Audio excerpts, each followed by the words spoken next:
Hello everyone. Ito na po yung unit natin at magro-road test tayo papunta dun sa Eden. And ito yung unit na sold unit natin. Hyundai Porter 2 double cab. And ayan, nire-ready na namin para road test. Final road test ito. Actually, tapos na siya i-road test. And then may Phoenix. Tapos, ito yung final road test.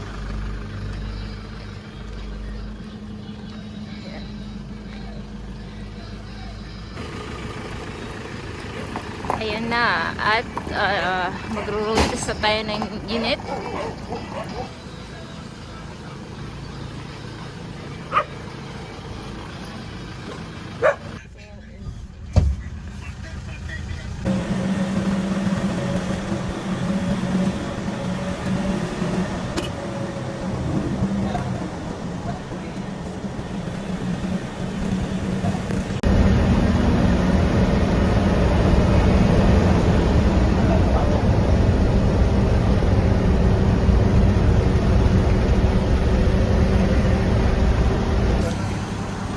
Ito na po tayo mga kabonggo. Dito tayo sa Kalinan, and then nag-stop over tayo para i-double check ang ating unit.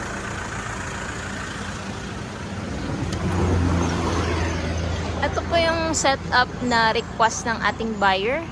Ito po yung naka fully canopy with detachable stainless grills and may detachable din siya na foldable bench with foam. Ayan po. Backseat niya. With stainless stepboard. So, ito po siya inspired doon sa recent video na in-upload ko yung bago lang yung Chameleon Blue. So, ito siya. Yung style ng ating, magkaiba lang is ang style ng ating grills is, ganito siya. Medyo may style siya. Unlike doon sa ibang grills na kinakabit namin. Ayan, and then meron na din siyang trapal. Ayan, trapal. Tapos, kinabitan din siya ng mudguard. Yung set ng mudguard ating unit. So, ito po is Hyundai Porter 2 D4CB Euro 4 engine and 2011 year model, manufacture date. Ayan. Ang ganda ng ating unit. Tapos, ito naman yung interior ng ating unit. Ayan siya, naka touchscreen stereo. Tapos, ito yung freebie ko.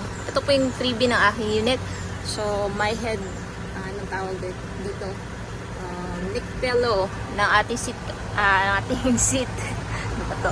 And then, yung seat cover niya is dark brown or chocolate brown yung kulay. Tapos, diamond design. Ito po siya is request ng buyer and additional po ito. Additional charge ng ating unit. And ayan po, brand new po ang ating seat cover. Nilagyan ko ng cover para hindi siya madumihan in case magro-road test. Kagaya ngayon, nag-road test tayo para hindi agad siya madumihan or madamage ang ating unit. So ito din is brand new. Ayan. And manual transmission ng ating unit. And then also, ayan, ang ganda ng interior niya kasi yung ating ceiling is naka-design na siya na style na diamond style with buttons. Ayan, ako na din yung nag-decide ng kulay ng ating ceiling. Sabi na buyer, ako na lang daw mag-decide. So, ito siya is gray and then sa middle part niya is white. So, pasensya na mga kabonggo kasi medyo makalat sa likod. Kasi ito yung mga gamit ng nag-drive ng ating mekaniko. So, ito siya yung backside. And then, ito yung ating seat cover. Ayan. Sobrang ganda ng interior ng ating unit. At pwede po tayo magpa-customize. Pwede po kayo for more inquiries. You can also contact me. Nandyan yung number ko sa screen. And then, Davao po yung ating location. Kung gusto nyo magpa-customize ng ganito. Ito siya, power window. And then sa kabila din meron.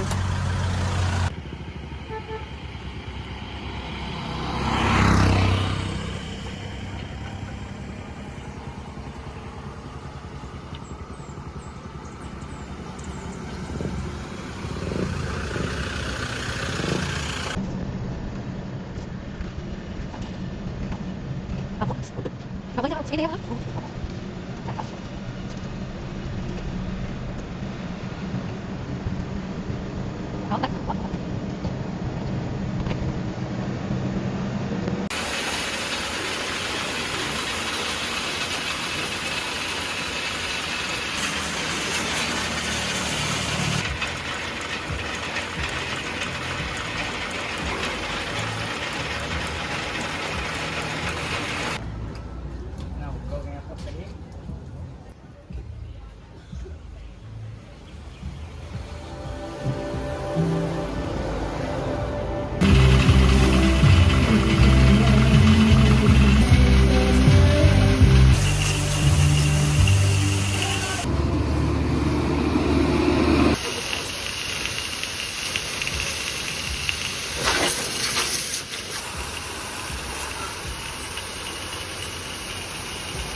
And good morning everyone. Ito na po yung buyer natin. From Prosperidad pa sila and then pull out na ngayon ng ating unit.